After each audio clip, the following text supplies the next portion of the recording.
नमस्कार भक्तों, आप सभी का एक बार फिर से हृदय से स्वागत है YouTube चैनल पर। भक्तों, आज का विषय थोड़ा गंभीर है पर अत्यंत आवश्यक भी है, क्योंकि शास्त्र हमें केवल पूजा पाठ नहीं सिखाते बल्कि जीवन की मर्यादा, घर की शुद्धि और मन की सुरक्षा भी बताते हैं। हमारे सनातन धर्म में गरुड़ पुराण को ऐसा ग्रंथ माना गया है जिसमें मनुष्य के जन्म से लेकर मृत्यु तक और मृत्यु के बाद की यात्रा तक अनेक रहस्य, संकेत और नियम विस्तार से वर्णित हैं। भक्तों, गरुड़ पुराण के प्रेतकल्प में भगवान श्री हरि ने गरुड़ जी को बताया है कि मृत्यु के निकट कौन से संकेत मिलते हैं, मृत्यु के बाद जीव किन अवस्थाओं से गुजरता है, यमलोक की प्रक्रिया क्या है और किन कर्मों के कारण जीव को पीड़ा भोगनी पड़ती है। उसी प्रसंग में घर परिवार के वातावरण पर भी बात आती है कि जब घर में अशुद्धि, अधर्म या अत्यधिक नकारात्मकता फैलती है तो मनुष्य के मन में भय, अशांति और विचित्र अनुभव बढ़ने लगते हैं। भक्तों, बहुत से लोग कुछ घटनाओं को बस संयोग कहकर टाल देते हैं, पर शास्त्र कहते हैं संकेतों को समझो पर भय में मत जियो, क्योंकि भय मनुष्य की बुद्धि को हर लेता है और गलत निर्णय करवा देता है। इसलिए आज हम गरुड़ पुराण के संदर्भ से उन संकेतों की चर्चा करेंगे जो घर में नकारात्मक ऊर्जा बढ़ने पर दिखाई दे सकते हैं। स्वप्नों के माध्यम से, प्रकृति के माध्यम से और पशु पक्षियों के माध्यम से, और साथ ही ऐसे समय में क्या सात्विक उपाय करने चाहिए ये भी समझेंगे। भक्तों, सबसे पहले एक बात मन में स्पष्ट रखिए, भगवान का नाम, सात्विक आचरण और शुद्ध जीवन शैली, ये सबसे बड़े कवच है। कोई भी नकारात्मकता वहां टिक नहीं सकती जहां नियमित संध्या, जप और शुद्धता रहती है। इसलिए चर्चा का उद्देश्य डराना नहीं बल्कि सावधान करना और सही दिशा देना है। भक्तों, गरुड़ पुराण में आता है कि एक बार पक्षीराज गरुड़ जी ने भगवान श्री हरि से प्रश्न किया, हे प्रभु, किसके घर में देवता प्रसन्न होकर निवास करते हैं और किसके घर में अशुभ शक्तियां आकर्षित हो जाती हैं? क्या ऐसे कोई संकेत हैं जिनसे मनुष्य समय रहते समझ सके कि उसके घर का वातावरण बिगड़ रहा है?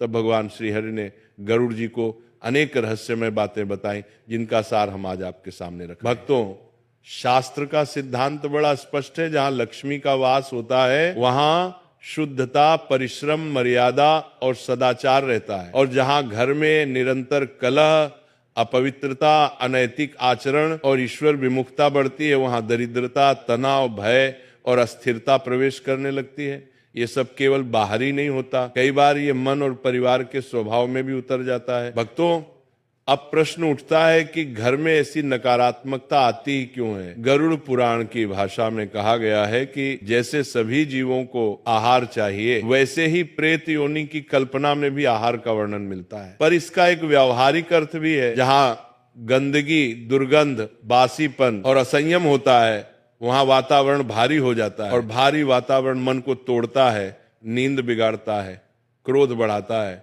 और फिर घर की शांति चली जाती है। भक्तों, इसीलिए शास्त्र बार बार स्वच्छता की बात करते हैं। घर में बहुत देर तक बासी भोजन रखना, रसोई और जल स्थान की अशुद्धि, बिना आवश्यकता घर में थूकना, इधर उधर गंदगी और स्नान ध्यान का अभाव, ये सब बातें वातावरण को दूषित करती हैं। साथ ही घर के भीतर ही मल मूत्र आदि का त्याग या उसे ठीक से साफ न करना, इससे भी नकारात्मकता बढ़ती है।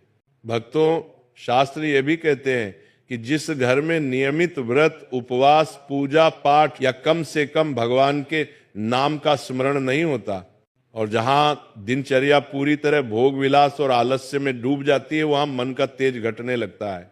जब तेज घटता है तो छोटी छोटी बातों पर कलह, संदेह और भय बढ़ते हैं। भक्तों, कुछ आचरण विशेष रूप से घर की शांति को खा जाते हैं, जैसे स्त्री पुरुष का परस्पर अपमान, गुरुजनों का तिरस्कार, पराय संबंधों में आसक्ति, क्रोध और कटुवाणी, नशा, झूठ और हिंसा। शास्त्र की दृष्टि से ये सब घर के देवता को दूर करते हैं, अर्थात घर की सात्विकता घटती है, और जब सात्विकता घटती है तो नकारात्मकता को स्थान मिल जाता है। भक्तों, अब आते हैं उन संकेतों पर जिनकी चर्चा ग्रंथों में मिलती है। गरुड़ पुराण के वर्णनों में स्वप्नों को भी संकेत रूप में देखा गया है। कभी कभी मृत परिजन या पूर्वजों की स्थिति का संकेत भी स्वप्नों से समझाया गया है, पर यहाँ भी ध्यान रहे, हर स्वप्न को अंतिम सत्य मानकर घबरा जाना उचित नहीं। कई बार तनाव, बीमारी या अनियमित नींद के कारण भी डरावने स्वप्न आते हैं, फिर भी यदि एक ही प्रकार के स्वप्न बार बार आए और घर में कलह रोग हानि भी बढ़ रही हो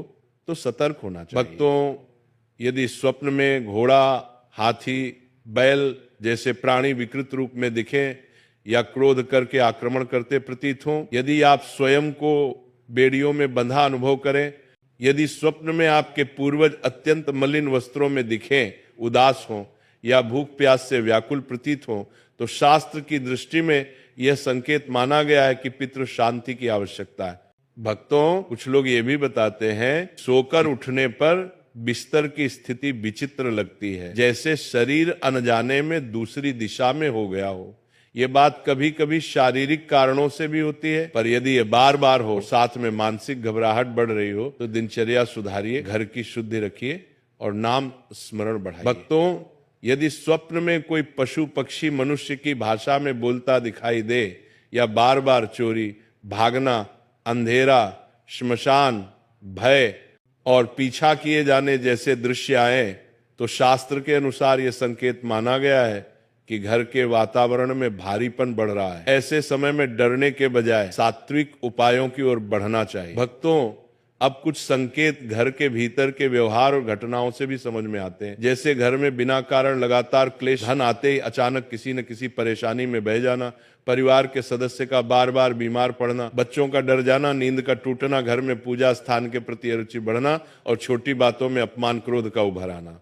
भक्तों, कुछ लोग ये भी मानते हैं कि घर में चमगादड़ का बार बार आ जाना या गिद्ध का घर के आसपास बैठना अशुभ संकेत हो सकता है, पर व्यवहारिक दृष्टि से आप पहले कारण देखिए, रोशनी, खुली खिड़की, भोजन की गंध, आसपास का वातावरण।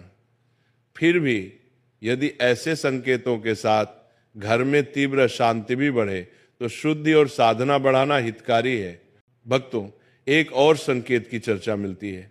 यदि घर में मकड़ी के जाले बार बार बनते रहें और सफाई के बावजूद घर अस्त व्यस्त और भारी ही बना रहे, इसका आध्यात्मिक संकेत यही है कि घर में आलस्य, अव्यवस्था और असावधानी बढ़ रही है और यही बातें आगे चलकर दुर्भाग्य का कारण बनती हैं।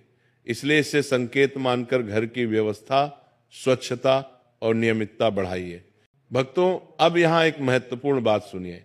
यदि मन में यह बैठ जाए कि मेरे घर में कुछ हो गया है और आप दिन रात डर में जिए, तो वो डर ही सबसे बड़ा नुकसान कर देता है। शास्त्र कहते हैं, ईश्वर की शरण में जो आ गया उसे कोई नकारात्मक शक्ति स्पर्श नहीं कर सकती, क्योंकि नाम में स्वयं नारायण का बल है। इसलिए पहला उपाय है भय का त्याग और भक्ति का आश्रय। भक्तों, गरुड़ पुराण के संदर्भ में और सामान्य धर्म मार्ग में कुछ उपाय बताए जाते हैं जिनका उद्देश्य घर की शुद्धि, मन की स्थिरता और पितृ शांति है। आप इनमें से अपनी सामर्थ्य और परंपरा के अनुसार अपनाइए। प्रतिदिन स्नान के बाद घर के मंदिर में दीपक जलाइए और कम से कम 11 या 108 बार भगवान का नाम जपिए। हरे कृष्ण या राम नाम या अपने इष्ट का नाम नियमितता सबसे बड़ी बात है। तुलसी के पत्ते सहित गंगा जल या शुद्ध जल का हल्का छिड़काव घर में कीजिए, विशेषकर पूजा स्थान, रसोई और मुख्य द्वार के पास। बासी भोजन घर में न रखें, रसोई साफ रखें, रात में जूठे बर्तन अधिक देर तक न छोड़ें और घर में थूकने की आदत हो तो तुरंत छोड़ें। यदि मन बार बार पितरों की चिंता में जाता है तो अमावस्या, श्राद्ध पक्ष में पितृतर्पण, ब्राह्मण भोजन, दान, गौ सेवा और जरूरतमंद को अन्नदान करें। ये शास्त्र सम्मत और अत्यंत कल्याणकारी है। संभव हो तो योग्य आचार्य पंडित से परामर्श लेकर गरुड़ पुराण, भागवत या रामायण का पाठ कराएं, पर ध्यान रहे ये सब श्रद्धा से हो, भय और दिखावे से नहीं। यदि घर में किसी सदस्य को तीव्र घबराहट, नींद की समस्या या लगातार डरावने स्वप्न आते हों तो आध्यात्मिक उपायों के साथ साथ चिकित्सकीय सलाह भी लेने में संकोच न करें। धर्म और चिकित्सा दोनों अपने अपने स्थान पर सहायक हैं।